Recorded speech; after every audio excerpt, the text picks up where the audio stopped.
Spencer.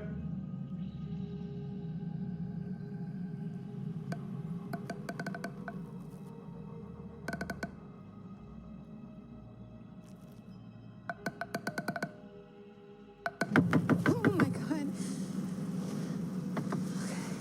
I'm Mike. I'm John.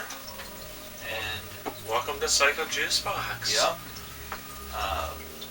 This is B-Views, and we just watched The Grudge 2020.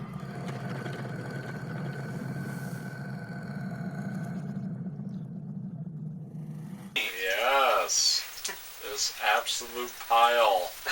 I wouldn't go that far. We differ. It's not a pile. It's just not good. It's not good, but it's not a pile. It's just... There's a difference between saying it's not good and it's a total piece of shit that's worthless. It's so flawed. It's very flawed, yeah. But it has little bits where you're just like, man, that could have been so good. It's a lot like the Bye Bye Man. It's not like the Bye Bye Man. But it had potential. The Bye Bye Man is unenjoyable and trash. But it could have been good if they did a lot of work. Yes. This one they wouldn't have had to do a lot of work, I don't think. It's just it's something that could have lived up to the potential in it, and it didn't. I think they did a lot of things right in this movie. They could. And it reeks of a movie that, it very much reeks of a movie that had too much production interference. That could be. And I'm not sure if that's true. Yeah, I don't know. But that's what it smells like to me. Yeah. It smells like a Curse of La Llorona, where it's just like, hey guys, you know what would be awesome if we just constantly had jump scares. That's what the people want. And that's all it is.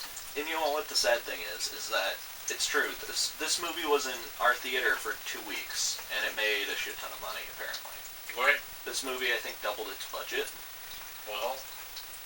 And it's better than a lot of horror movies I've seen in the last few years.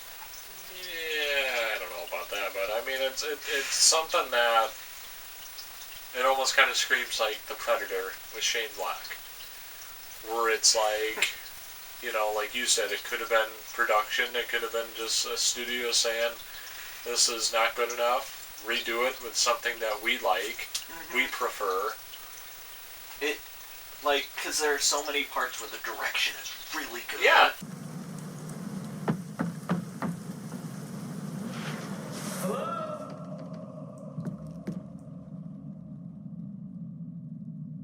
Anybody home? And, it wants to be almost like what's his name, Mike Flynn? Yeah, Mike Flanagan. Mike Flanagan? Yeah. It wants to be like Mike Flanagan, Where like Dr. Sleep shit. Haunting on Hill House. And it does really well, mm-hmm. and everything looks really good. All of the cinematography in the movie is amazing. Mm-hmm. It really falls down to editing and I think character development is a key thing. Right. It's awful. There are actually some really weird deleted scenes in the movie too. Okay. That I've watched that aren't good. No, it was cut for a reason. Sometimes, there's an alternate ending where the main character hangs herself. Oh, yeah. That's nice. So it's like, so this movie could have been terrible. It could have even been worse than it already was. This movie has a 20% on Rotten Tomatoes. Yes. And a 23 audience score, so I feel like it's coinciding. I feel like it's not that bad. It's 20 is bad. 20 is very bad. That's bad. Why that's I'm like, that's open house bad. No, open house bad is like a 0. And that's exactly what it is. And that's exactly what it deserves. No, I think open house has like a 10. It deserves. It deserves nothing. Guys, if you want to watch the most miserable movie ever made, watch The Open House. Please don't. Oh, God. Please don't go through that misery that we did for an hour and a half. I can't believe we finished that movie. Why did we finish that? Because we thought something was going to happen. No, we didn't. We just knew it was going to be shit the whole time. We didn't think that was going to happen at the end. I didn't care by the time it happened. I was cheering for shit. I was just But like, seriously, what kind of ending was that? I don't care. Oh. I don't care what kind of ending it had, because it was bad. Oh, it was. All the characters sucked. Very bad. Everything was bad. Yeah. You know, there was one person, when I was talking about the open house on the internet, there was one person who actually defended it, and you know what they said? Yeah, but the main actor was hot. Exactly. Generation is lost.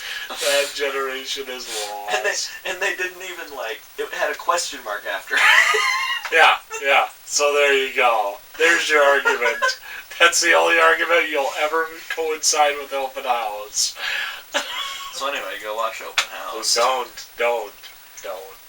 So if anyone's not familiar with the Grudge series, the Ju-on series, yeah, it's a great series. Yeah, we watched it. It's one of the strongest horror movie series, I'd say. Oh, out I think there. so. It's well, it's technically 6 movies long, although in America you can only have access to 4. Yep. Because the first 2 were direct to DVD, and we just don't have access to them, right. And they look really bad. Yeah. They aren't bad, but like they're very much like direct to DVD right. movies. Right. And so there are 4 theatrical ones, and this is a sequel to those. Yes. Oh, there are 4 theatrical Ju-on movies, and then there are 3 American The Grudge movies, and then this was marketed as a remake. So this is a remake to the remake to the remake? This was a remake of the remake. Okay. So the Sarah Michelle Gellar this one. was marketed as a remake of the remake, but it's not. It's not. But it kind of is. But it's supposed to be a sequel. It's supposed to be the 5th Ju-on movie. Okay. Is it? Am I right? I would think so. Yeah, yes. because they specifically talk about Detective Nakagawa from the first Ju-on movie, and how he talks to him, and he's like, hey, all of this stuff happened in this house in Japan, and she went into that house, and then she came back here. Yeah. And now she killed her family in the house. Yes. Yeah. I don't know where the Sarah Michelle Gellar one fits in part of this. It doesn't. It doesn't. It's its own thing. Oh, okay. Well, the Sarah Michelle Gellar one, like The Grudge 2, and The Grudge 3, those American movies are all in their own. Okay. They aren't sequels. Okay. But this one ties itself to the mythology, which I love, because that makes it a sequel, and I hate remakes, but it's also kind of a remake, so I hate that. I really don't like remakes, because it makes me expect so much more of them. Because if you're going to do a remake, but you make it exactly the same, then what's the point of the remake? Yeah. I just hate this movie. You hate this movie? No. It's just I don't care for it. I would say it's a fine movie. It's okay. Yeah. Exactly. It's just fine. It's average, and that's worse than good, and that's worse than bad. It's just an average film. Well, you say that, but like Rings was super bad. Rings was bad, yes. Rings was terrible. Yes, I think Rings was much worse. Yeah. Yeah, it's not because that was not needed. This is a much more entertaining movie than Rings. Oh yeah. Rings is boring. Yes. That was just a money grab. That's all it was. Just a cash grab after getting after the money. So basically, the idea behind Ju-on, though, is that someone dies violently with anger or strong negative emotions, and it creates a grudge. And when people step into that house, they get haunted by the spirits of that house, and they kill them.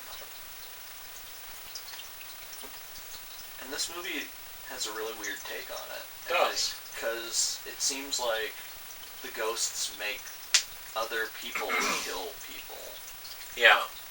And that's very much not how it happens in the other movies. Right. And that's where my issue with it being a sequel comes along. Right. It doesn't really follow a lot of I don't know. It doesn't really follow a lot of rules or precedents that are set up in the other movies. Yeah, I mean, it's just a movie. I mean, there's no other way to put it. I mean, it's just happened. There were good things about this movie.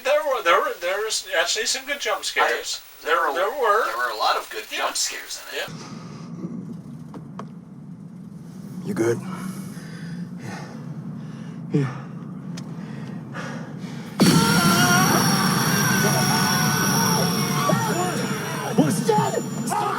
Stop it! But the problem is, the movie ends up heavily relying on them. Yeah. In fact, almost exclusively relying on them. To the point where, like, because they did a really good job with the makeup and effects, and, like, the ghosts look awesome in this movie. Yeah. They're great. And they're creepy, and they're gory, and they're gross. Yeah. Everything in this movie is gross as fuck. Yeah, it's grimy. It's very grimy. Like, there's a little girl, and she's scary, and she opens her mouth, and blood just starts shooting out of her mouth. Yeah, all sorts of crazy Quite gross. stuff, and it's great. Mm-hmm. But they just make it into jump scares after jump scare. And that's after all it jump is. Scare. Instead of like a psychological or something, they just keep on with the jump scares. It wouldn't even have to be psychological. You could just have it have the creepy atmosphere. Sure. You could let because that you know what's going to come next. Yeah. Another jump scare. And you expect it every time. Even parts that don't need to be jump scares are turned into jump scares in the movie. Like there's a part where and there's some weird comedy in the movie too. Like there's the scene where he's like, hey, your daughter's here? She had a bloody nose, but I think we've got it taken care of, and then it like zooms out and the little girl is just like, there's just blood spewing out of her mouth. Pouring out of her mouth. Pouring out. Some weird dark comedy. Or like when the assisted suicide lady is there and she sees the ghost on top of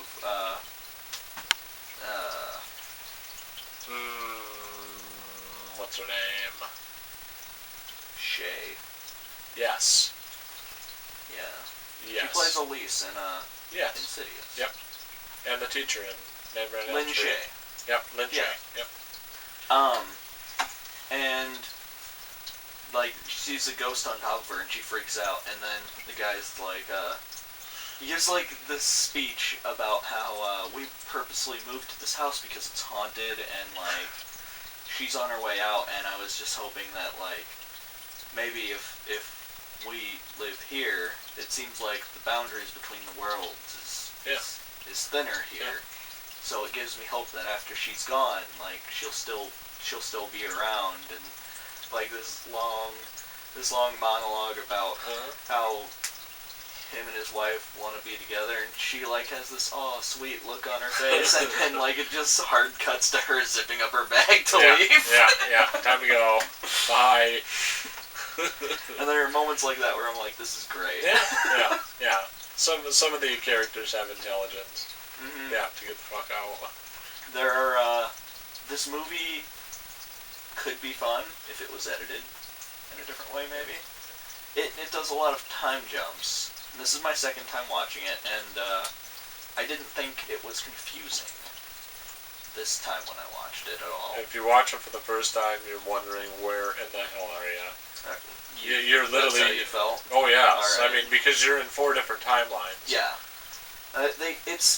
And I think they did that as an homage to the original movie, because the original movie, it's not like by timelines we mean like this is a story happening in this time period, this is a story happening in this time period, this is a story happening in this time period. Yep. Now I think they did that as a reference to the first movie, which has a lot of stuff kind of like that, where because the original Ju-on is episodic. It doesn't have a main character. So it's an ensemble cast where it individually follows different characters. Like it's almost like an anthology where it'll be a little title card will come up and it'll be like this character, and Yep. and we'll follow what they do, and then they'll reach their little interaction with the Ju-on curse, and then it'll hard cut, and it'll just be like next person, and then you'll see like how that person ends up, how their story intertwines with that person's, and how they end up interacting with it. And it'll do that like 6 times. Right. And it can be kind of complicated for first-time watchers a little bit, but at least it's more understandable. Yeah. And they did like title cards or whatever, chapter cards or timestamps for each of them. Or at least the first time we go to those timelines, it's like 2005, 2004. And I think that's another thing that made it a little confusing for first-time watchers, is it'll tell you the first time, but then it cuts back. Yeah. And then you don't and know it doesn't for tell sure. It doesn't tell you when you're cutting back the next time. Right. It's like, oh, it's that character now. Yeah. Oh, great. Oh, now this character. Which time was this? Because you're trying to get deeper into the story and thinking about it, and then it's like, oh, shit, what time? Oh, shit, these people. Or, like, some of the stories, they're all very different stories. Yeah. And it's kind of like the other one, it's just that these characters don't really interact with each other as much as in the original Ju-on. These characters, it's more of like a linear thing. Right. Because you've got the Reynolds, I think their name is, the Reynolds family. They're the ones that the mom went to Japan and worked in the Ju-on house. Yep. So she comes back with the curse. Then you have John Cho. Yeah, and Betty Gilpin. Yeah, Yep. you have them, and they're the real estate agents who are trying to sell the house. Yep. And for some unknown reason, they live there. Well, they don't live in that house. Oh. He just goes inside the Oh, house. that's right. Yeah, they have that crazy kid with the blood gushing. Yeah. And when he's like, hey, your kid's here, and I'm alone with your kid, where are you? Yeah. Your car's here also. Yeah. Like, I don't know, maybe I'm a bad person. I see that someone's car is there, and no one's at the house, and like there's a kid just standing on the porch with their nose gushing blood. I think I'm leaving. Yeah, I'm calling the police. Like, I'm done here. Call the cops. I'm sorry. This is out of my jurisdiction. Yeah, I'm not just wandering into their house. No, not at all. And then you have the Lin Shaye character and Barney from Silence of the Lambs and Animal. Ma'am, are you alone in the house right now? Will you help me, please? Help me. Please. Help me. Help me. Please! No! Please don't leave! Stay there, I'm gonna get you. I don't remember his name. But and then you have our main character. Yeah. Muldoon. Yeah, Muldoon. Yeah. I don't think we ever get her first name. Fiona, Fiona? I think. Okay. That might be wrong. I don't know. I just know Muldoon because she always talks to her partner, and she always says Muldoon. Wait, she says Muldoon? Yeah. Or the partner says Muldoon? She says Muldoon. That's her name. As herself? Yep. Oh. This is Muldoon. Oh. Yep. I like the partner in this movie. I do too. I like that guy. I like him. It's a shame he's not used more in this movie. Was he in The Nun too? I don't know. Was anyone in The Nun? Yeah. Yeah. See, I would have... Tiasa Farmiga's in The Nun. Who? Tiasa Farmiga. That's Vera Farmiga from The Conjuring's sister. Jeez. She's an American Horror Story too. Yeah, I know who she is. Yeah. Never mind. Yeah, she looks just like Vera She does. Farmiga. Yeah. Yeah. Yeah. But I think this movie suffers heavily from editing issues. Yep. I would say from I don't even know. I can't believe there were people who saw the dailies for some of this stuff and were like, yeah, sure. yeah, let's go with it. Yeah, it definitely has script issues. Yeah. It's got a lot of underwritten things. Yeah.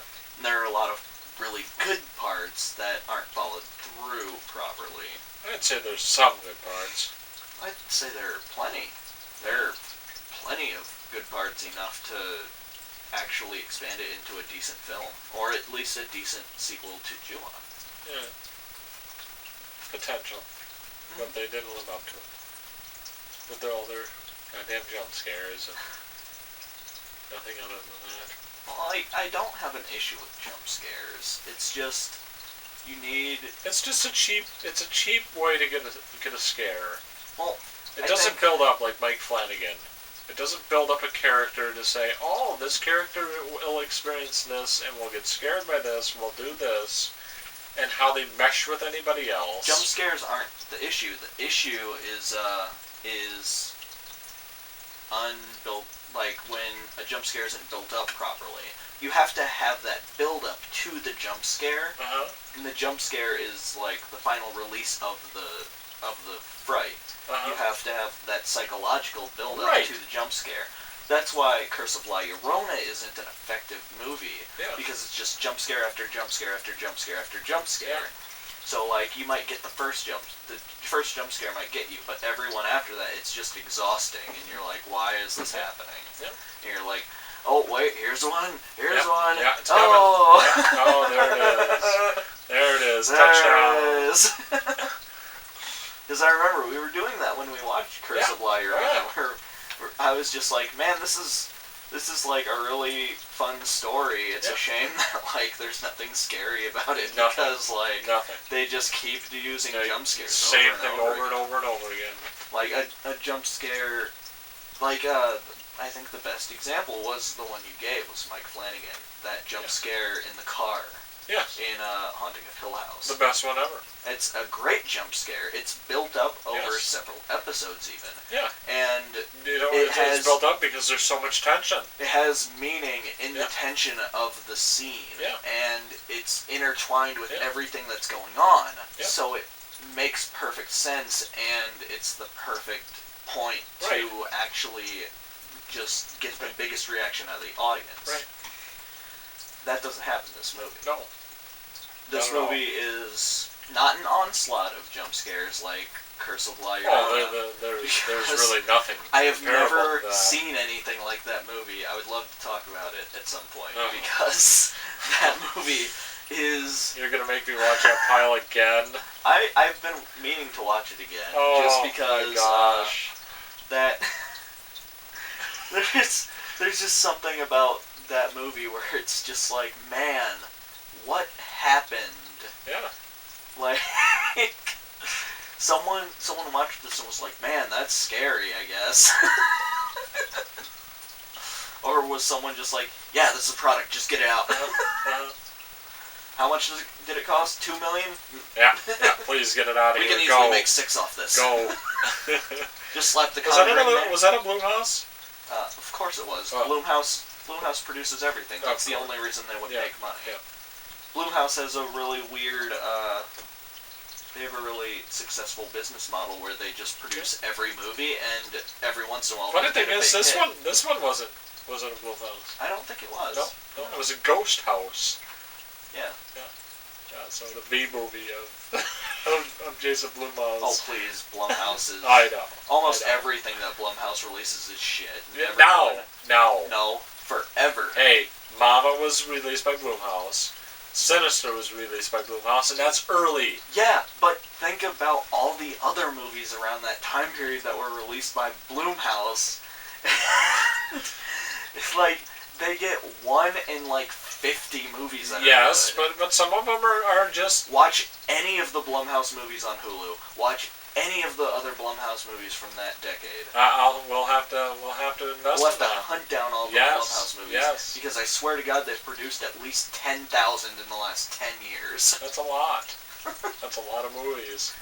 No, but it's not actually that many. Right. But my God, they've produced more movies than Takashi Miike's worked on in the last 10 years. They've done a lot. It's because they just throw money. Yeah. They're like, people will just bring. It's notorious. Like, you can just bring a script to Blumhouse and they'll be like, alright, how much money are you looking for? And you're like, $2 million to $6 million? And they're like, we'll give you 2 to 4. Here. Yep. It's literally just, we throw $2 million at a movie. Yep. And, because it's almost like clockwork. Blumhouse movies are $2 million, $2 million, $2 million, $2 million. Yep. Or like 2 to 4 million. Right. All of them. And it's because they're like, oh, well, it's a horror movie, we can just throw 2 to 4 million and, like, just throw a jump scary trailer together and, like, all the teens will see it and it'll make, like, 8 million opening night.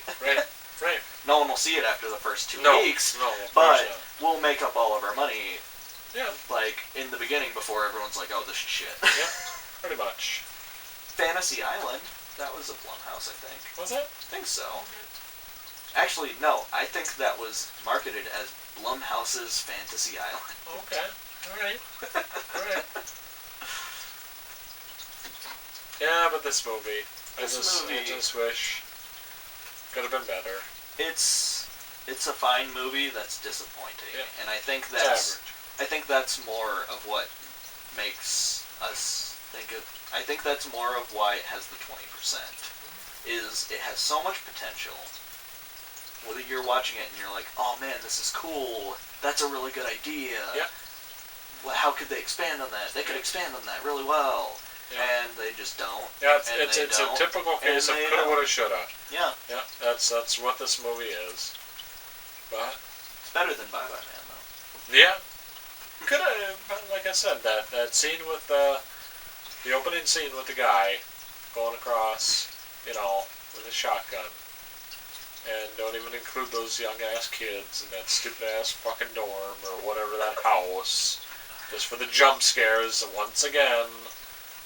Don't even bother. I feel like Bye Bye Man could have had a mythology. It could have, but it didn't, because it focused on those stupid-ass kids. Mike, it's not a film, it's a product. Yeah. I've been told that so many times. It's just a bummer. You see all these movies today. Here we're going back to Blumhouse. That could have been gems. Yeah.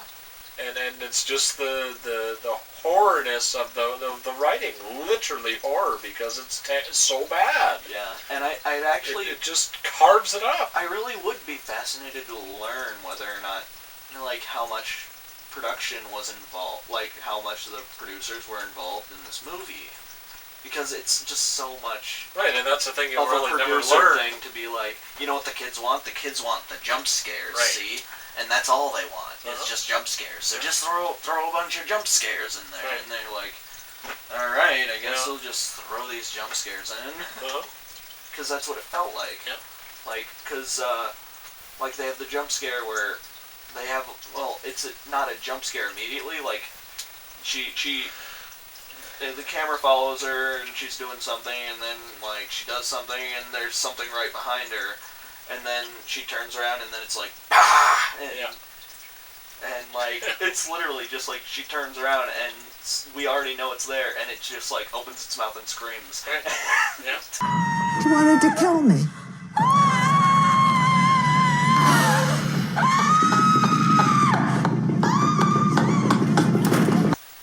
And we're just like, that's not a jump scare. No. What is?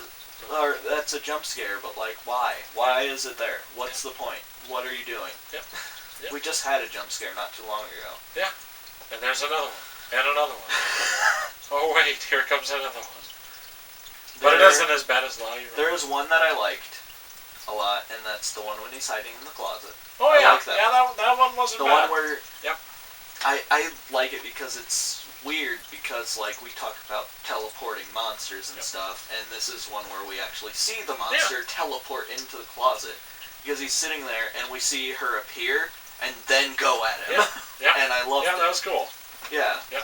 So I almost don't fully consider it a jump scare, because like they just pop up and they don't do the jump scare thing, and then they do the jump scare Yeah. thing. And then the the horrifying music comes and then. Yeah.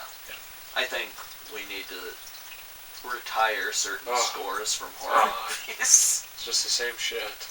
And I think we need to stop using sharp jump scare music for false jump scares. Yeah. Because that's not okay. No. You have the fake build up and then nothing happens and then... I liked it in some of the older movies. They did it really effectively, where it had like that swell in the music, and then it would just cut off. Yeah. And it was like, dun. Yeah. You were expecting something, and then nothing happened. Yeah. Yeah. But Yeah. I mean that's. I don't think it deserves 20%. Yeah, 40. I'd 40. say that's better. 40 or 50. 45 to 50. 40 to 50. Yeah. Right in between there. It could be good. Yep. If I had to pick any Ju-on movie to watch, it would not be this No. one. Oh, hell no. Probably. The original. I'd probably say 2. I think 2 is my favorite one. 1 and 2, and then just don't even bother watching the American ones. Yeah. Don't. The Grudge, the first one with Sarah just, Michelle Gellar is alright. Yeah. But It's just such a rip-off. I mean, it's a remake. I What do know, you but want? it's a rip-off. It's a cheap rip-off. It's a remake with hot American actors. Oh, well, of course, popular yeah. at the time. Of course, you have to have a babe in there, you know. Yeah. Yeah.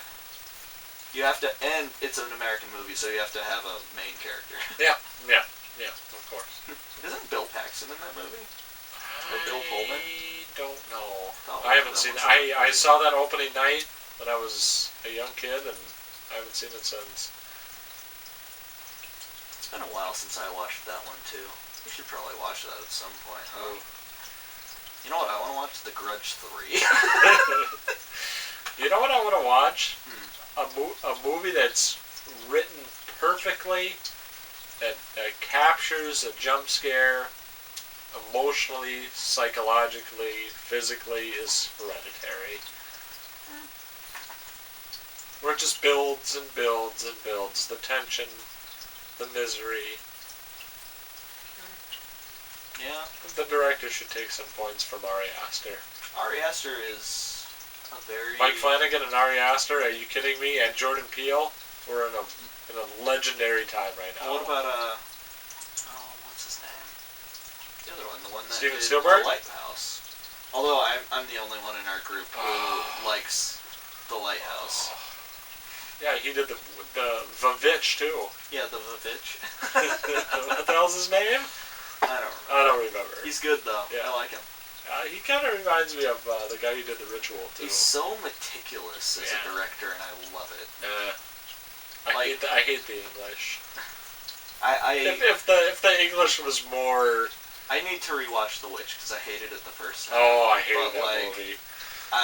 Thank God for captions for both of those movies, Lighthouse and The Vivitch. Oh, but I love that kind of stuff. Yeah. Oh, The Lighthouse is great. That monologue that Willem Dafoe does. Huh?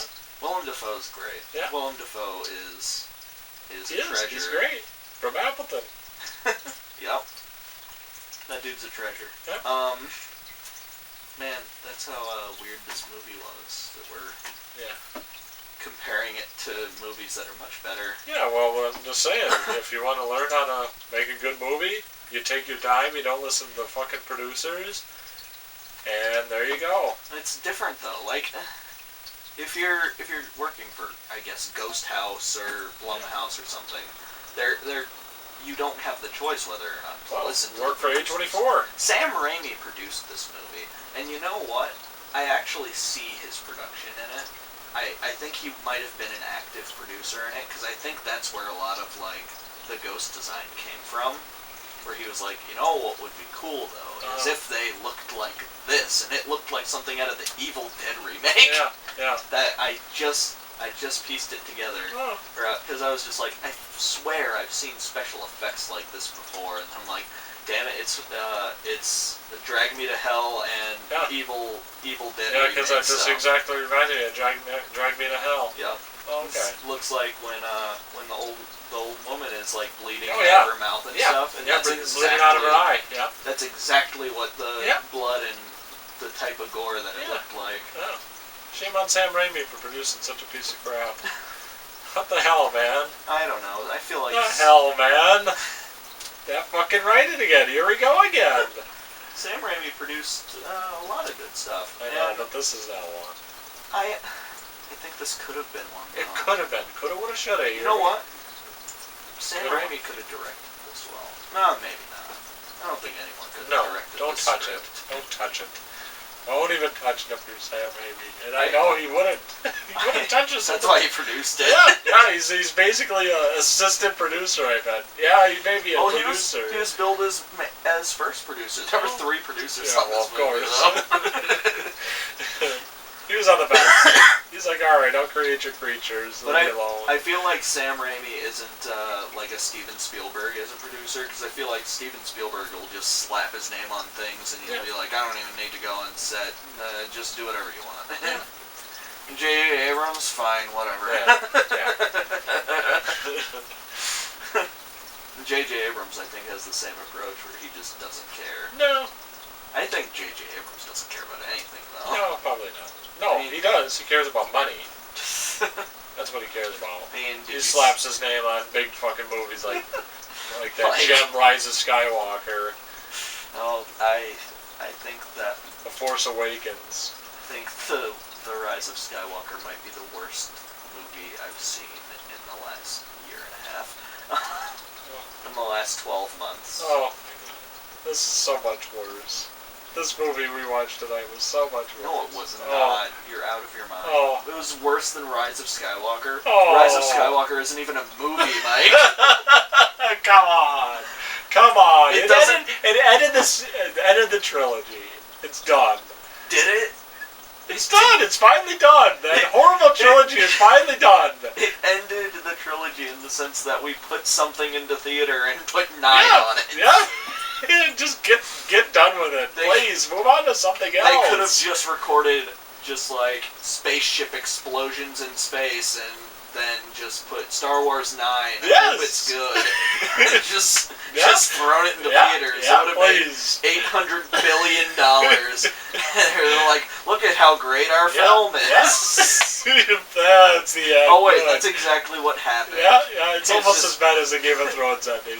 Star Wars Episode 9, spaceship explosions I bet you $10 that J.J. Abrams was an executive producer of season 8 of Game of Thrones. Yeah. Oh, that's just because those guys suck at writing. Yeah, David Dan. And I fucking called it. And then season 5, and everyone was like, "No, they're great. Did you see?" No, and they're not. No, they're not. not. Ever since they ran out of book, they don't know what they're doing. George is no longer in charge. Look at David Dan. They suck. Look at all these people who have no idea what they're doing and thought they did. Yeah. I think that's the best part, is just watching all these people be like, "Wait, I thought they were good." No, fuck you, David Dan. Hope you die. Jesus. I'm kidding. No, but they suck. They really suck. George needs to produce that. Pump out that 6th book. It's quarantine. Come on. Jesus Christ. Stop working. If you're not going to do it now, you're never going to do it. I mean, at some point he'll die. And Yeah, just it'll be just like Girl with the Dragon Tattoo. That guy never finished it because he died. I mean, but every other author is writing the books now. Yeah, and they suck. They're terrible. Who cares? Yeah, well, you want a good story. Mike, you just slap the name on it, and then it sells a bunch of copies. Yeah, J.J. Abrams is going to write it. That's who's going to write it. You're missing how this works. You're missing how this works. This is what I was told in a film class by another student, by the way, where he said, well, a film isn't art, it's a product. And he was like, so obviously the best-selling film would be the best film. So the best movie ever made is obviously Avengers: Infinity War. Oh yes, okay, yeah. As Martin Scorsese perfectly stated, those aren't films. Yeah, those aren't films. I think they're crap. I think I hate them. Yeah, because you always said you didn't like them. Then you go watch them. I like some. And then you're like, I didn't like it, Mike. I didn't like Infinity War. Yeah, you didn't like. What the hell was that one that was like 8.5 hours long in the theater without any break? Make sure you had to take a piss before it. Oh, was that Endgame? I don't know. That one was 3.5 hours long. Because Endgame I liked, but I think it's because it ended. Yeah. That was the one with Thor as a fat guy, right? Yeah. Yeah. That was fun. Yeah. There was some fun stuff. Yeah. As a comic book guy, I hate a lot of those movies. Yeah. I think they're dull and uninteresting, Yeah. and they take a lot of the stuff that's fun about the comics and get rid of it. Yeah. And I feel like this movie kind of does the same thing. Oh, 100%. It Where waters it down and takes a Ju-on- piss out of Dude, it. in Ju-on 2, there is literally a part where there is a pregnant woman, and Kaiako, our main villain woman, infects the Now, which one is that fetus. on your shirt? This one. Okay. I'm having trouble. This one. Yes, okay. Okay. Because this one has the well, so Okay. that's Sadiko Okay. from Ringu. Yep. But this is Kaiako. Okay. So she infects the baby, or possesses the baby, and there's a scene where she's up on the stirrups, and Kaiako literally births herself out of her. That's awesome. Just a full-grown woman just comes out of her, and I'm like, See? Now, what is that called? That's called originality and writing. batshit crazy, and I love it. It's originality. Who would have ever thought of doing that? Most people in America would be like, "Oh my That god, would not. what is I don't happening?" know if that would honestly pass in America. No, because Hereditary and Midsummer barely passed, Yeah, and I mean they're indie films. that movie passed with like R rating in Japan. Yeah, that would be NC-17 right there. Actually, I don't think it even has an R rating. I think it might be like almost PG-13. With that, Yeah. woo! They don't show any nudity because it's like all covered up by gowns and you know like birthing stuff. But it's still the visual of it happening, and she's just crawling out and like. Yeah. See, that's originality. This, no. This has jump scares. Has that. It had so much like Mike Flanagan and so many Mike Flanagan inspired shots though. It didn't succeed. And I really don't think that this movie should have had that necessarily. I don't think it should have existed. I do. I think this movie should have existed in a better form. Yeah. Yeah. You can More polished form. Yeah, more polished. Somebody who actually knew what they were doing. Some artists or some... Ari Aster. Somebody who takes after that type I don't of want creed. Ari Aster to make a Ju-on movie. Oh, Ari Aster... great. Ari Aster does... Because you know why? Because it would be like 3 hours long. Like Midsummer. It'd be like an acid trip. I love Midsummer. That's such a weird movie. Oh, it's so great. It's out of control. Oh, it's so great. It's so uncomfortable. I didn't find it uncomfortable. It was a weird, fun horror movie that I was like cheering at the end. Come on, you didn't feel bad for the guy? No, why would I? Oh, the guy was just tripping on hardcore LSD, and then the guy just slapped him. He just slapped him in the best face. scene in the movie. He's just like, oh my god! And he's just like, why would you do that? Oh man. I don't think Ari Aster would make a good Ju-on movie though. Yeah, I think he would make anything good. I don't think so. He has a very specific direction style that I don't think would mesh well into that type of film. If you understand what I mean. Yeah. It's more psychological than anything. Yeah. He does a lot of psychological horror, and what you really need to do is like supernatural style horror. You could do that, but it wouldn't feel like a Ju-on movie, and I feel like it would end up falling short. Or just like I said, somebody who knows how to write. It would almost be like this, I think, where there are a lot of or take like a there's small a lot company. of good stuff in here. It's just it fell flat. Yeah. Well, you don't have to budget it to a big company. You know, you do A24 Productions or something small. Yeah. Or they could get like a lot of like people who worked on the original. Yeah. Like they just made a Ju-on movie called Sadiko versus Kaiako. Yeah. Which, like, I wouldn't call it a great film, No. but it is one of the most fun movies I have ever watched. Yeah, it's batshit. It's definitely the best like versus movie I've seen. Yeah, it's batshit crazy. Yeah, it's crazy, and they're fun characters that we get to know. Yeah. And it has room for the fight. What people are all like, oh, they don't fight until the end. I don't give a fuck, because everything up until that point is so fun. Yeah. And we still see both of them doing their thing. That's what you're seeing in monster fighting movies. Look at Freddy vs. Jason. They don't fight till the end. Well, they fight 3 times, I thought, in that movie. Oh, yeah, but I mean in terms but that of movie's real... terrible. Yeah, it's not a good movie. It's awful. That's a horrible movie, and nobody wants to watch it. See, that's another American movie that sucks because of the writing. That movie sucks because of the special effects. Everything. Who uses CG blood? I mean, come on. Kane Hodder. Get your shit together. Kane Hodder was needed. You had a Robert Englund. You need Kane Hodder. Sorry, Kurt. Sorry. Oh, man. Yeah, but this is The Grudge. This is The Grudge. I think I'll recommend it. I'd say give it a watch if you like Rent it. I'd say give it a watch if you like the Ju-on movies. Yeah. If you don't like the Ju-on movies, there's no reason for you to watch this, really. Right. Rent it at Redbox. Actually, now that I'm thinking about it, though, if you really like Sam Raimi's like production style, watch this. If you liked the Evil Dead remake and you want to watch that, yeah, but that had a good story. if you want something like that, but it's not as good, then watch this. Yeah. 4 out of 10.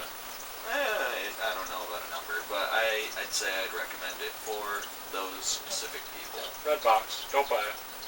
Yeah. Yep. Oh, yeah.